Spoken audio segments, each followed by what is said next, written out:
छत्तीसगढ़ में इस बार दिवाली का जश्न 2 गुना होने वाला है। राज्य सरकार ने त्योहार के मौके पर 20 अक्टूबर से 25 अक्टूबर तक लंबी छुट्टियों का ऐलान कर दिया है। इस दौरान सरकारी दफ्तर, स्कूल, कॉलेज और बैंक बंद रहेंगे। दिवाली का मुख्य पर्व 20 अक्टूबर को पड़ेगा और उसके साथ गोवर्धन पूजा और भाई दूज की छुट्टियां भी जुड़ जाएंगी। सरकार के इस फैसले से कर्मचारी और छात्रों में खुशी की लहर है। सरकार के आदेश के मुताबिक 19 और 25 अक्टूबर रविवार होने के कारण स्कूलों में कुल मिलाकर 8 दिन की लगातार छुट्टी मिलेगी। इस फैसले से न केवल शिक्षक और विद्यार्थी को बल्कि सरकारी कर्मचारियों को भी त्योहार की तैयारी करने और पारिवारिक आयोजन के लिए पर्याप्त समय मिल पाएगा। राज्य भर के प्राइवेट स्कूल और कॉलेज में भी 20 अक्टूबर को अवकाश रहेगा ताकि सभी लोग एक साथ मिलकर रोशनी का पर्व मना सकें।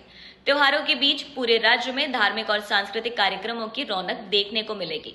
विशेषज्ञों का कहना है कि छुट्टी से पहले सभी जरूरी कार्य निपटा लेने से लोग बेफिक्र होकर त्योहार का आनंद ले पाएंगे। सरकार का यह कदम लोगों को तनाव मुक्त और खुशहाल दिवाली मनाने का मौका देने वाला साबित होगा।